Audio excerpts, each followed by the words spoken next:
Okay, so this morning we have little Lexi and we have Molly, who is going home soon.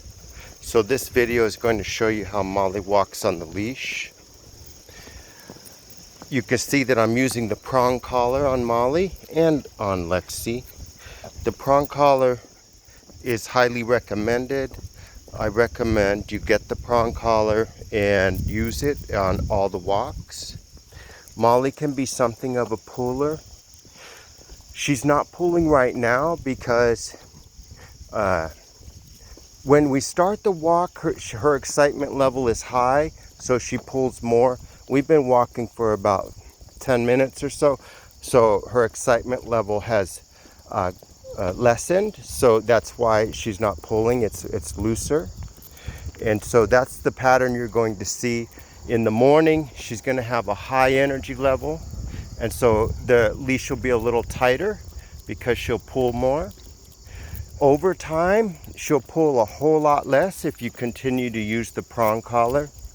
Some people don't like the prong collar, but those people, they end up struggling with the dog more.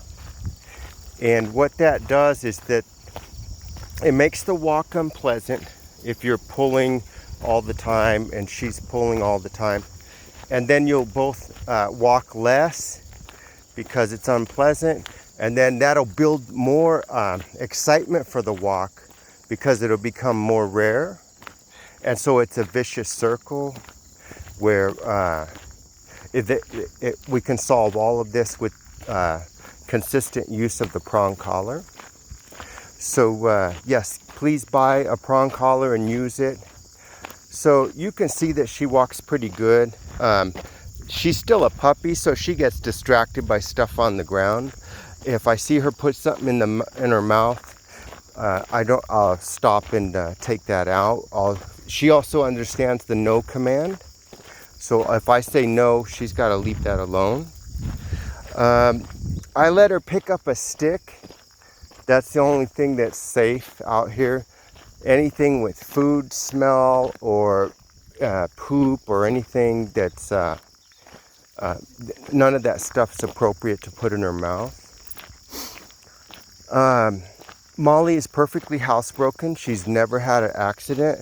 Yesterday we had a big storm and she still did not pee inside. So that is good, very good. Later today I'm going to make a video showing her basic commands. She's pretty good.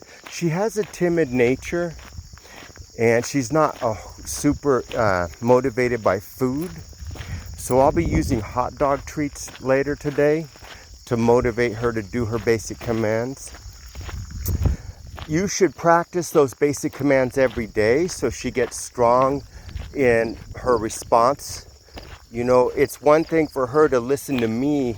Now she has to learn to listen to your commands. So you want to practice every day for a few weeks, just a few minutes. Like if you're going to give her her dinner bowl, ask her to sit.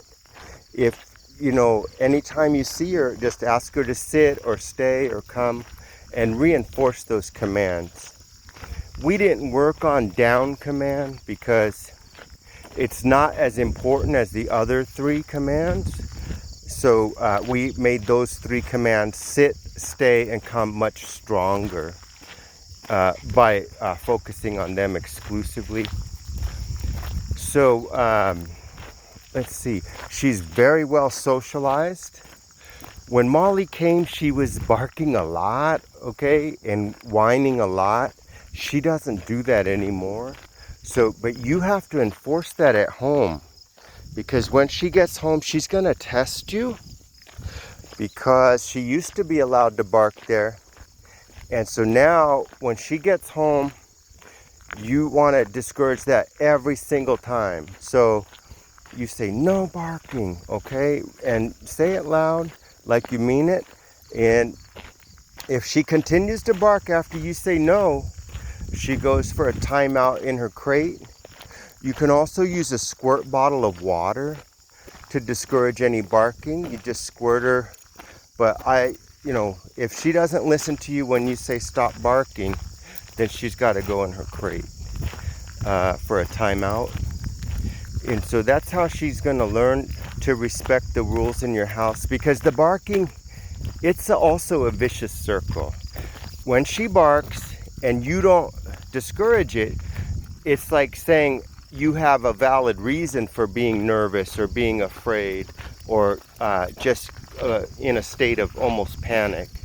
So we don't want her to be any more nervous or anxious than she already is. And so that's why we discourage barking so much. Because barking is like, red alert, I saw something, I heard something. And if you don't discourage it, if you don't say, no, there's nothing to be worried about, then she goes, oh, then I have valid reason to bark. And there is no valid reason, because, you know, when she's barking, it's just a noise. It's not an intruder, it's not a threat. And we have to convince her of that by saying, no barking, okay? So let's see, any other things about her training? She's eating good. She has a very light appetite, as you well know, but she's eating good. Her poop looks healthy. Yeah, she did good on, you know, for every part of her training. So I'll be doing her paperwork for the Canine Good Citizen Award later today, and I'll do her progress report. And she's a sweet dog. Please bring her back for, you know, dog sitting when you go on your next vacation. That's a great time for you to tell me how she's behaving. And while you're on vacation, we can fine-tune any behavior issues that may come up. And contact me regardless of the issue that you're dealing with her.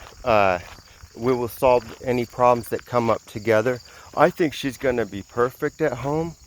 She's very smart. She's very sweet. And I think you're going to be very impressed with her new behavior.